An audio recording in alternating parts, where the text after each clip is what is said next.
کے بیان سے، اخلاص نیت کے بیان سے، اور ختم فرمایا ہے اللہ کے ذکر پر، اللہ کی تحمید پر، اللہ کی تسبیح پر۔ حضرت شیخ زکریا صاحب رحمت اللہ علیہ نے بڑا عجیب نقطہ بیان فرمایا کہ امام بخاری رحمت اللہ علیہ نے اس کتاب کی ابتدا سے اور اس کتاب کے اختتام سے ہمیں اور آپ کو اور پوری انسانیت کو اور پوری امت مسلمہ کو یہ سبق دے دیا ہے کہ سنو یارو، اس دنیا میں آنے کے بعد اور اس دنیا کی زندگی میں کرنے کے کام جو ہے وہ صرف دو ہی کام ہے۔ پہلا یہ کام ہے کہ ہمارا ہر عمل جو بھی ہو، جو کام بھی ہم کریں، یہ جو لفظ اور جو کلمہ، یہ جو بات بھی ہم زبان سے نکالیں، وہ اخلاص کے ساتھ ہو، اللہ کی رضا کے لیے ہو، اللہ کی خوشنودی کے لیے ہو۔ ہمارا ہر عمل اللہ کی رضا کے لیے ہونا چاہیے۔ ہم جب بھی کوئی عمل کریں یا زبان سے کوئی کلمہ نکالیں تو ہمارے پیش نظر یہ چیز رہنی چاہیے، میرے اس عمل سے اور میرے اس قول سے اور میرے جسم کے اعضاء سے اور ان اعضاء سے صادر ہونے والے جو اعمال ہیں، ہر عمل جو صادر ہو رہا ہے وہ اللہ کی مرضی کے مطابق ہے یا نہیں ہے۔ اگر ہمارا عمل اللہ کی مرضی کے مطابق ہے، ہماری زندگی اللہ کی مرضی کے مطابق ہے، اور ہمارے ہر عمل سے، ہر قول سے اور ہماری زندگی سے اللہ راضی ہے، اللہ خوش ہے، تو ہماری یہ دنیا بھی کامیاب ہے اور آخرت بھی کامیاب ہے۔ لیکن اگر ہمارا عمل اللہ کی مرضی کے مطابق نہیں ہے، اللہ کی رضا کے مطابق نہیں ہے، تو میرے بھائی اور بزرگوں، ہماری یہ دنیا بھی برباد ہے اور آخرت بھی برباد ہے۔ نبی کریم علیہ السلام نے ارشاد فرمایا، جہنم کے طبقات میں سے ایک طبقہ ہے، ایک وادی ہے جس کو جب الحزن کہا جاتا ہے، غم کی وادی۔ سرکار دو عالم صلی اللہ تعالی علیہ وسلم ارشاد فرما رہے ہیں، جہنم کی یہ وادی جہنم کے دیگر طبقات کے مقابلے میں روزانہ 400 مرتبہ اللہ سے حفاظت کی دعا مانگتی ہے۔ نبی کریم علیہ السلام نے فرمایا، یہ وہ وادی ہے جس وادی کے اندر میری امت کے ریاکار جائیں گے، میری امت کے وہ نیک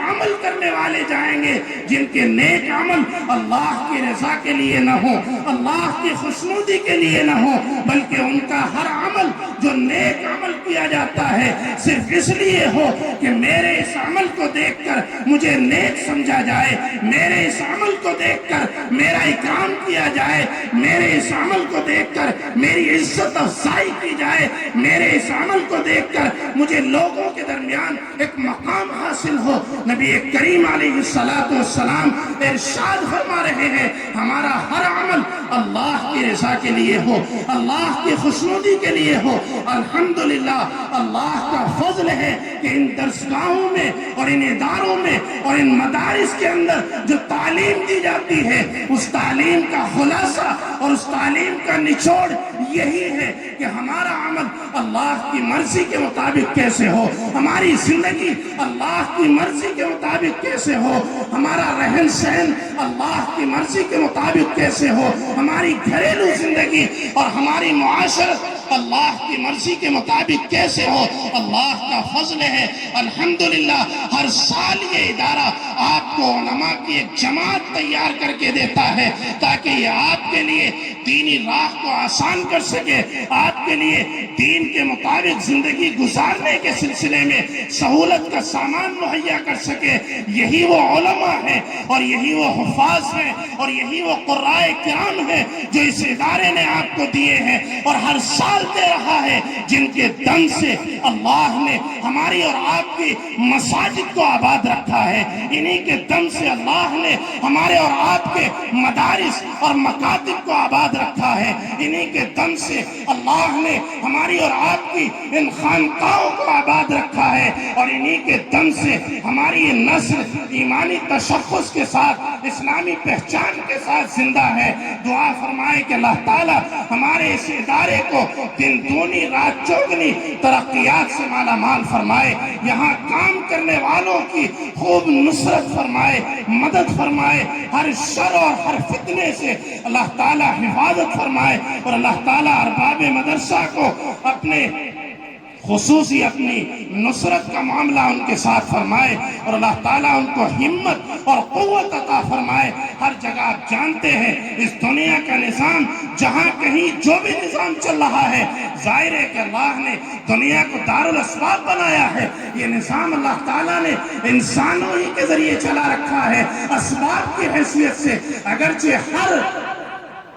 کام میں، ہر فیصلے میں، ہر نظام میں اصل چیز جو ہے وہ اللہ کا فیصلہ کار فرما ہے، اللہ کی قدرت کار فرما ہے، لیکن اسباب کی دنیا میں اسباب کی حیثیت سے دنیا کا ہر نظام بظاہر انسان چلا رہا ہے، انسان کے ہاتھوں میں ہے۔ آپ جانتے ہیں ہمارا گھریلو نظام ہو یا ہمارا محلے کا نظام ہو یا ہمارا بستی کا نظام ہو، اللہ نے اس کے لیے انسانوں کو منتخب کیا ہے، اور وہ انسان ہر طریقے پر اپنے اپنے نظام کو لے کر چل رہے ہیں۔ اسی طرح یہ ادارہ، یہ بھی ایک مستقل نظام ہے، اس کے لیے بھی کسی انسان کی ضرورت ہے۔ ہر ادارے کو اللہ تعالیٰ نے اس طرح کے انسان عطا فرمائے ہیں جن کو اللہ تعالیٰ نے یہ ذمہ داری عطا کی ہے، یہ ذمہ داری سپرد کی ہے۔ اور آپ جانتے ہیں انبیاء علیہ السلام تو معصوم عن الخطا ہے، ان سے خطا نہیں ہوتی، فرشتے معصوم ہیں، ان سے خطا نہیں ہوتی، صحابہ کرام رضوان اللہ تعالیٰ علیہ مجمعین اب اس دنیا کے اندر موجود نہیں ہیں، جن کے بارے میں سرکار دو عالم صلی اللہ تعالیٰ علیہ وسلم نے ارشاد فرمایا، میرے صحابہ سے اللہ راضی اور میرے صحابہ اللہ سے راضی۔ قرآن نے ان کے سلسلے میں اللہ کی جانب سے رضا کا اعلان کیا ہے، لیکن یاد رکھیں اس مقدس جماعت کے بعد دنیا کا کوئی ولی اور دنیا کا کوئی بڑے سے بڑا عالم ایسا نہیں ہے جس کے بارے میں ہمارا یہ عقیدہ ہو کہ اس سے خطا نہیں ہو سکتی ہے، اس سے چوک نہیں ہو سکتی ہے، اس سے غلطی نہیں ہو سکتی ہے۔ ادارے کا ایک نظام ہے، ممکن ہے اس انتظام میں ہم سے کچھ کوتاہی ہوئی ہو، آنے والے مہمانوں کی صحیح طریقے پر ضیافت اور صحیح طریقے پر ان کا انتظام نہ ہو سکا ہو، ہم اس کے لیے معذرت چاہتے ہیں اور اپنے تمام آنے والے مہمانوں کا شکریہ ادا کرتے ہیں۔ ادارہ پچھلے چند سالوں میں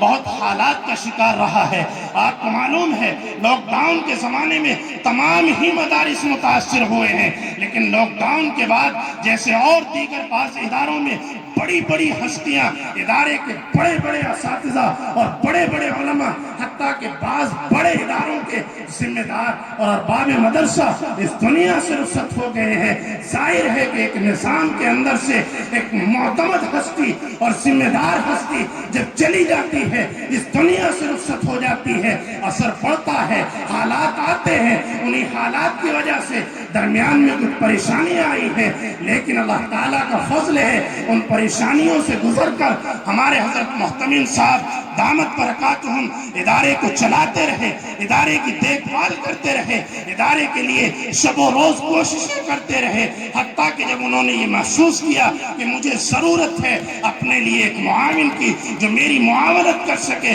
اور میرے ساتھ ساتھ چل کر کے ادارے کو مزید ترقی دے سکے، پروان چڑھا سکے، انہی کے انتخاب کی وجہ سے اور انہی کی توجہ اور انہی کے مشورے سے چنانچہ پہلے مجلس شورا قائم کی گئی۔ مجلس شورا نے حضرت کے چچا محترم اور حضرت مولانا مسیح اللہ خان صاحب رحمت اللہ علیہ کے برادر زادہ حضرت مولانا وسیع اللہ خان صاحب اور حضرت مولانا عارض میاں صاحب دامت برکاتہم کو ناظم تعلیمات کے طور پر منتخب کیا۔ اب الحمدللہ یہ ادارہ مستقل طور پر ترقی کی طرف گامزن ہے، اور یہ دونوں حضرات اور دونوں ہستیاں شب و روز محنت اور کوشش کر کے ادارے کو پروان چڑھا رہی ہیں۔ اللہ تعالیٰ ان کو نظر بد سے محفوظ رکھے، اور اللہ تعالیٰ ان کے سایہ شفقت و محبت کو ہمارے سروں پر تا دیر قائم رکھے، اور اللہ تعالیٰ ان کی محنتوں اور ان کی قربانیوں کو قبول فرمائے، اور ان کی قربانیوں کے نتیجے میں اس ادارے کو دن دونی رات چوگنی ترقیات سے مالا مال فرمائے۔ وآخر دعوانا الحمدللہ۔